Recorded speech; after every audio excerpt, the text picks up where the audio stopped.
My parents paid for everything for my sister and told me to figure life out alone. When I finally succeeded without them, they showed up asking why I'd changed. Hey Reddit, I'm 36 now, sitting in my corner office on the 23rd floor, looking out at a city that once felt impossible to conquer. I built this life brick by brick, with calloused hands and sleepless nights. But the view from here? It came with a price most people don't see. The kind that's measured in abandoned phone calls, empty chairs at graduations, and learning to celebrate victories alone. My parents taught me independence, all right. They just didn't expect me to actually master it. You've changed, my mother said, standing in my doorway with that familiar look of disappointment, as if I'd failed her somehow. Changed. The word hung in the air like an accusation. This from the woman who handed my sister a college fund, a car, and a down payment on her first house, while handing me a backpack and a good luck when I turned 18. Now, after 12 years of radio silence, she stood there in her worn coat, my father lurking behind her, both of them looking at my success like it was a personal betrayal. The irony wasn't lost on me. They'd spent decades making sure I understood I wasn't worth their investment. And now that I'd proven I didn't need it, suddenly, I was the villain in their story. Growing up, I learned early that love in my family came with conditions, and I didn't meet them. My sister, 3 years younger, was the golden child. Straight A's came easy to her. She played violin like she was born with the instrument attached, and she had this natural charm that made my parents beam with pride. Me? I was average. B's and C's, no special talents. Just a kid who liked working with his hands and fixing things in the garage. My father called it lacking ambition. My mother called it worrying. When my sister graduated high school, they threw her a party with 200 guests. When I graduated, my dad handed me a $50 bill and said, "Make it count." College was where the real divide crystallized. They paid her full tuition to a prestigious university, $60,000 a year, plus living expenses, a reliable car, spending money. When I asked about community college, my father sat me down and delivered the speech I'd never forget. Your sister has potential. She's going places. You need to figure life out on your own. It'll make you stronger. We can't afford to invest in uncertainty. Investment. He actually used that word. Like I was a stock that wouldn't pay dividends. I moved out 3 days after that conversation with $200, a duffel bag, and a fury in my chest that kept me warm through that first freezing winter in a basement apartment with black mold on the ceiling. I worked construction during the day, 10-hour shifts hauling materials, mixing concrete, learning every trade from plumbing to electrical. At night, I took online courses in project management and business administration, studying by the light of a laptop that took me 8 months to save for. My sister called occasionally, usually when she needed advice she couldn't ask our parents for, boy troubles, roommate drama. She didn't know I was eating rice and canned beans for most meals. I never told her. It wasn't her fault our parents chose her. Years blurred together. I climbed from laborer to foreman, from foreman to site manager. At 28, I took a massive risk and started my own construction firm with a loan I had to fight 3 banks to get. The first 2 years nearly destroyed me. I slept in my truck more times than I care to count, showered at gym memberships, and poured every single dollar back into the business. My parents never called to check in. Not once. My sister got married at 29, big wedding, destination honeymoon to Greece, down payment on a house in the suburbs, all funded by mom and dad. I got an invitation but couldn't afford the flight. I sent a gift card and a polite excuse about work. She sent a thank you text with a sad emoji. At 33, something clicked. I landed a contract with a major developer, 15 commercial properties over 3 years. It was the break I'd been bleeding for. My company tripled in size, then tripled again. By 35, I had 40 employees, my own office building, and a reputation for quality that brought clients to me. I bought a house, not to show off, but because I could finally afford walls that didn't share someone else's arguments through thin plaster. I didn't announce any of this to my family. They hadn't been part of the struggle. They didn't deserve the victory lap. The call came on a Tuesday evening. My mother's number flashed on my screen, the first time in 4 years. I almost didn't answer. "Honey, it's Mom. We heard through your aunt that you're doing well. Your father and I would love to see you. Maybe dinner this weekend." There was something in her voice, not quite warmth, but something rehearsed, automatic, like she was reading from a script titled, "How to Reconnect with the Son You Abandoned." I agreed, curiosity overriding caution. The restaurant they chose was expensive, the kind of place they'd taken my sister for her achievements. That detail stung more than I expected. They were already seated when I arrived, both looking older, smaller somehow. My mother's smile was tight. My father stood and shook my hand like we were business associates. Small talk limped through appetizers. Then my mother finally broke. "Your aunt showed us the article about your company in the business journal. We had no idea you'd done so well for yourself." "You never asked," I said simply. My father cleared his throat. "We always knew you'd figure it out. You were always independent." Independent. The word they'd used to justify neglect. "Actually, I needed you," I said, keeping my voice level. "I needed you when I was eating 1 meal a day to afford textbooks. I needed you when I was working 100-hour weeks to keep my business afloat. I needed you at any point in the last 18 years. But you were too busy investing in certainty." My mother's eyes glistened. "We did what we thought was best. Your sister needed more support. My sister got a safety net. I got survival training I never volunteered for." My father finally spoke, his voice carrying that tone he used when discussing business. "Your sister's in trouble. The economy hit her husband's business hard. They're drowning in debt. The house we helped them buy, they're going to lose it. We've already refinanced our own home to help, but it's not enough." And there it was, the real reason for this reunion dinner. "We were hoping," my mother continued, reaching across the table, "that you might be willing to help family.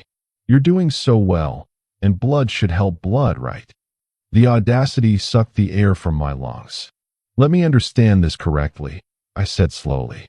"You're asking me, the son you refused to help when he was drowning, to save the daughter you gave everything to?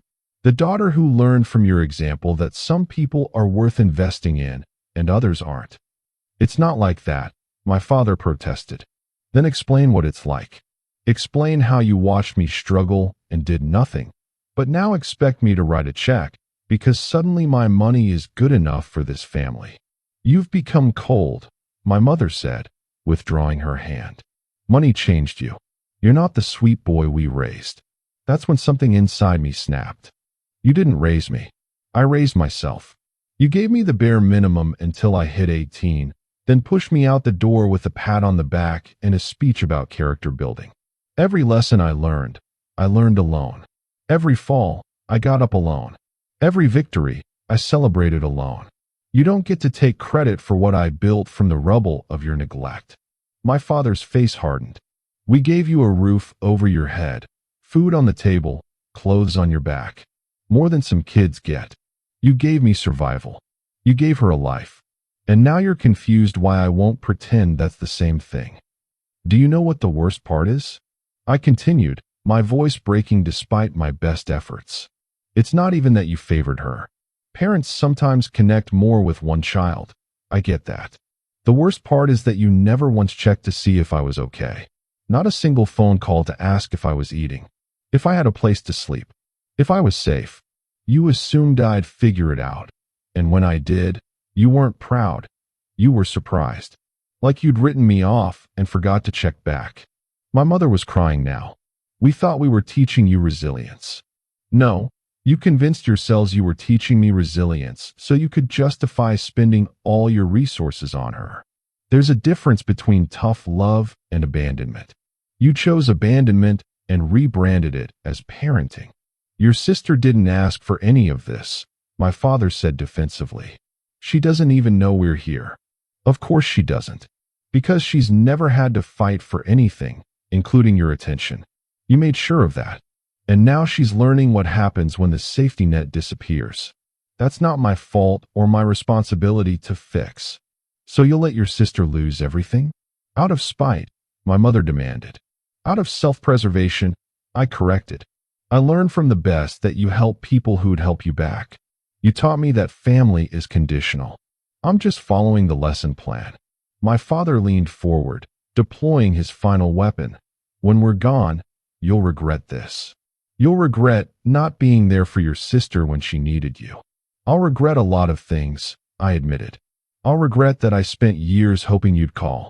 I'll regret that I used to imagine you showing up at my job sites, proud of what I'd built. I'll regret that I kept thinking maybe there was some explanation, some reason you treated me like a practice kid before you figured out parenting with her. But I won't regret maintaining boundaries with people who only value me for what I can give them now. So that's it, my mother asked, her voice small. You're just going to abandon us like we're nothing? The irony was so thick I almost laughed. I'm not abandoning you. I'm just treating you the way you taught me to treat investments that don't pay off. I'm cutting my losses and moving forward. Alone, like you insisted I learn to do. I stood up, pulled out my wallet, and laid down enough cash to cover the entire meal and a generous tip. For what it's worth, I did figure life out. You were right about that.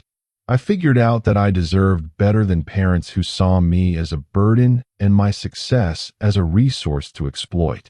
I figured out that the family you choose matters more than the family you're born into. And I figured out that sometimes the strongest thing you can do is walk away from people who only love you when it's convenient. My father stood too, his face red. If you walk out that door, don't expect us to be here when you change your mind. I paused, turned back one last time. Dad, you haven't been there for 18 years. I stopped expecting you long before tonight. The only thing that's changed is now I'm not pretending it doesn't hurt anymore. You want to know why I've changed? I stopped performing gratitude for the scraps of affection you occasionally threw my way. I stopped making myself smaller so your favoritism wouldn't feel so obvious. I stopped being the son who didn't matter. And yeah, from your perspective, that probably does look like I've changed. But really, I just finally became myself without your permission. I left the restaurant and sat in my car for 20 minutes, hands shaking on the steering wheel. My phone buzzed, my sister calling. They must have contacted her immediately. I didn't answer, not out of anger at her, but because I was done being the family's emotional support for problems they created. 3 days later, my sister showed up at my office. Unlike our parents, she came alone, without expectations in her eyes. I heard what happened, she said quietly. I didn't know about any of it. They never told me how they treated you. It's not your fault, I said honestly. You were a kid. We both were. I'm not asking for money, she clarified quickly. I'm asking if there's any way to have a brother, because I just realized I never really had one. They made sure we barely knew each other. That conversation with my sister opened something I thought I'd sealed shut. We talked for hours, really talked, maybe for the first time as adults. She shared her own struggles with our parents' expectations, the pressure to be perfect, the guilt of knowing she had advantages I didn't. They're asking me to convince you to help, she admitted. They think because we're talking, I can manipulate you or something. They don't understand that I don't want your money. I want to know my brother. I believed her. But belief doesn't erase history. I can't save your house, I told her. Not because I don't care, but because it would validate everything they did. It would tell them their strategy worked. Ignore one kid, invest in the other, and eventually the ignored one will be successful enough to bail everyone out. I can't reward that. She nodded, tears streaming down her face. I understand. And I'm sorry. I'm so sorry I never questioned it when I was younger. I just accepted that you were independent and I needed help. I never asked why. Over the following months, my sister and I built something fragile but real. A sibling relationship based on honesty instead of parental orchestration. She got a job, downsized, started addressing her financial issues without my parents enabling. She grew. My parents, however, doubled down. The calls became more frequent, more desperate. My mother left voicemails crying about family loyalty. My father sent emails about disappointment and selfishness. I blocked them eventually, not out of hatred, but out of necessity. They weren't trying to rebuild a relationship. They were trying to access a resource. Extended family weighed in, of course. Aunts and uncles who'd watched my childhood unfold suddenly had opinions about my obligations. Social media posts appeared, vague but pointed comments about successful people who forget where they came from. I didn't engage. I'd learned that justifying yourself to people who've already decided you're wrong is a waste of breath. Some relatives surprised me by reaching out privately, sharing their own stories of being the other child, the one who didn't fit the family narrative. I wasn't alone in this experience. I'd just been alone in surviving it. 6 months after the restaurant confrontation, my father had a heart attack. Not fatal, but serious enough that my mother called from the hospital, her voice stripped of pretense. "He's asking for you," she said simply. This was the moment I'd unconsciously prepared for, the deathbed reconciliation scene from every movie, where the estranged son rushes to the hospital and forgiveness heals all wounds. I went, but not for him. My father looked small in the hospital bed, tubes and monitors reducing him to a fragile collection of parts. My mother sat beside him, looking older than I'd ever seen her. "You came," she whispered. "I came because I'm not you," I said quietly. "I don't abandon people when they're struggling, but I'm not here to forgive and forget. I'm here because it's the right thing to do, regardless of whether it was earned." My father opened his eyes, saw me, and something like relief crossed his face. Then, surprisingly, he spoke. "I'm sorry." 2 words, barely audible, but they hung in the air like a confession. My father struggled to continue, my mother adjusting his oxygen mask. "I thought I was preparing you for a hard world. I thought, if I made things easy, you'd be weak. Your sister, she was sensitive. I thought she needed protection. You seemed strong. So I pushed you out, thinking you'd fly. I didn't fly, Dad. I fell. For years. I hit every branch on the way down. And you know what? I did eventually figure out how to fly. But you weren't there to see it because you never bothered to look." Tears rolled down his weathered cheeks. I know that now. Watching you walk away from that dinner. I saw myself. I saw the same cold calculation I used on you. And I realized I'd created exactly what I feared. A son who learned my worst lessons instead of my best ones. "Why her?" I asked, the question that had haunted me for decades finally escaping. What made her worth it and me not? My mother answered, her voice cracking. "You reminded me of myself. Struggling, uncertain, trying so hard. I hated those parts of myself, so I tried to fix them in you by forcing independence. Your sister reminded your father of his own successful siblings, the ones he always compared himself to. We projected our own fears and aspirations onto you both. And in trying to course correct our own perceived failures, we failed you entirely. It wasn't a good excuse, but it was, perhaps, an honest one." My father recovered. Slowly, with rehab and medication and a lifestyle overhaul that terrified him. During his recovery, we had more conversations, stilted, awkward, but real. They didn't ask for money again. They didn't ask me to save my sister. They just asked if we could try. I didn't know if I wanted to try. Forgiveness isn't a switch you flip. It's a muscle you exercise, and mine had atrophied from disuse. My sister had her own perspective. "They're trying," she said during one of our weekly coffee meetings. "It doesn't erase the past, but maybe it's something." "Maybe," I agreed. "But I'm not going back to being invisible just to keep the peace." "Then don't. Be visible. Be loud if you need to, but be present." We both lost too much time already. A year later, things remained complicated. My parents and I had lunch once a month, neutral locations, time limits, topics carefully navigated like minefields. They attended my company's anniversary celebration, looking uncomfortable but trying. My mother cried when she saw the size of what I'd built. "I wish we'd been here for all of it," she admitted. "Me too," I said honestly. "But we can't go back. We can only decide what happens next. My sister refinanced on her own, took a financial counseling course, and started rebuilding without a safety net. She called it learning what you always knew. I called it growth. I'm 36 now, and I still have that corner office with that impossible view. But these days, when I look out at the city, I don't just see what I built. I see what it cost. My parents wanted to know why I'd changed. The truth is, I didn't change, I evolved. I became the person I needed to be to survive their absence. And when they finally showed up, they didn't recognize me because they'd never really seen me in the first place. Did I make the right choice, refusing to enable their pattern? I think so. Not out of cruelty, but out of self-respect. Sometimes the most loving thing you can do is refuse to participate in dysfunction, even if it looks like abandonment from the outside. Would I do it differently if I could start over? Maybe, but I didn't have that option. I had only the choices I made in the moments I was given, with the information and strength I had available. Here's what I learned from being the unfavored child. Your worth isn't determined by who chooses to see it. Your success isn't diminished because those who should have celebrated it weren't there.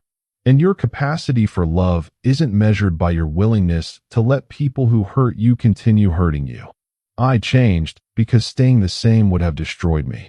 I changed because I refused to keep auditioning for affection from people who'd already cast me as the understudy.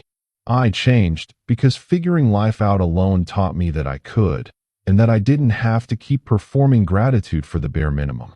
My parents showed up asking why I changed, expecting the boy they'd left behind. But that boy grew up in the cold, without them, and became a man who didn't need their permission to take up space. And honestly, that's not a change. That's a victory. The relationship with my parents remains a work in progress, some days better, some days barely functional. My sister and I are genuinely close now, united by shared history and separate healing. My company continues to grow, my success no longer tangled up in proving anything to anyone. Do I regret standing my ground that night at the restaurant? No. It needed saying. They needed to hear it. I needed to say it. Do I sometimes wish things were simpler, that families came with instruction manuals and guaranteed happy endings? Of course. But life isn't simple. Families are complicated. And sometimes the people who owe you the most give you the least, while strangers and chosen family fill the gaps with unexpected grace. I'm 36, sitting in an office I built with my own scarred hands, looking at a life I created against all odds. My parents wanted to know why I changed. I didn't change. I survived. And survival, it turns out, looks a lot like strength from a distance, even when it feels like barely holding on up close. That's my story. Not a redemption arc, not a revenge tale, but something messier and more honest. The truth about what happens when you're forced to become your own parent, your own champion, your own family. And when the people who taught you to stand alone finally show up asking for help, you get to decide what you owe them. Turns out, the answer isn't as simple as they hoped. But it's mine. And that's enough.